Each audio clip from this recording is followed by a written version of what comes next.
saja. Mimpi-mimpi menjelma kenyataan. Aku mau terima segala.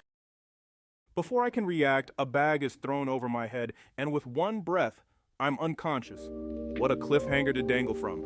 We are back to the mystical world of Rebecca Yarros' construction. Basgiath War College is still brutal, secrets are still kept, and people still want Violet's life.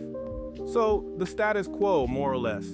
As much as things stay the same, other factors are completely different as Violet enters her sophomore year. Violet must carry the knowledge of a conspiracy so deep that it affects every relationship she holds dear, and it looks like the burden of that knowledge is slowly weighing on her. Welcome back to the Manny Rees channel, aka The Book Husband, and today we're picking up the sequel to the smash hit Fourth Wing, Iron Flame by Rebecca Yarros. You guys should know that I like to review in parts because this is quite a beefy book. I will be talking about the first 13 chapters, so there will be spoilers, theories, and maybe some mid-takes. As I stated before, her second year start seems relatively similar to her first year. Trade in Jack Barlow and relic bearers for assassins hired by the upper brass, you get some early antagonists to keep the tension as the story progresses. Not saying there's anything wrong with that, I honestly did not know what to expect from the school in Violet's second year. The added spice of Liam's sister, Sloane, also wanting Violet's head gives it a healthy twist. One thing that is different is Xaden's lingering presence is no longer there, which I'm actually happy about, believe it or not. I won't dunk on Xaden too much, but when he is in a scene, his words no longer hold much weight to me, and I honestly don't know what he can do to get it back. Violet, or dare I say the narrative, can try to get me to sympathize with Xaden's conflicting loyalties to his cause or appease Violet's bratty demands to know everything. It didn't help Xaden's case when in the last chapter of Fourth Wing, he promises to tell Violet everything, which I loathed, only for him to renege on that using semantics in Iron Flame. Like bro, pick a poison and move on. I asked for something different, so I guess I can't complain when I get it. This early section deals a lot with Violet's handling of everything that happened in her battle with the Vanen and keeping secrets from her loved ones. I'm no psychiatrist, but it seems to me that she is going through bouts of PTSD with her waking up in cold sweats and paranoia. Also due to the assassins, but I thought I should mention that as well. She was almost killed, so coming out of that scenario with only, to my knowledge, PTSD is a blessing. What's not a blessing is how she is handling the secret keeping to her friends, especially Rhiannon.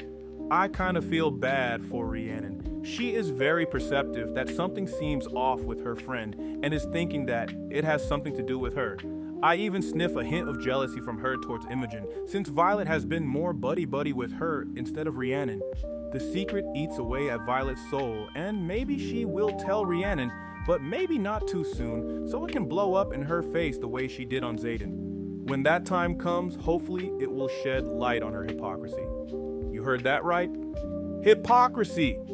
So far, Violet hasn't hinted at her hypocrisy for being mad at Xaden for keeping secrets, yet doing the same to Rhiannon. I'm of the conclusion that if the narrative does not bring this to light, then I'll have to consider the mad at Xaden so subplot as manufactured tension between the two, downright a blatant contrivance. Violet is logical enough to realize that she has been emotional dealing with Xaden's secret keeping, but not with her own.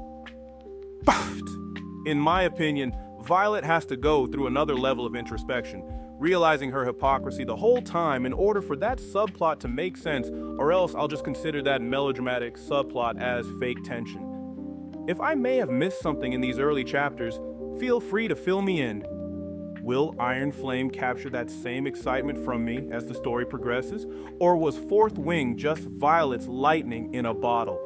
Only time will tell. Side notes.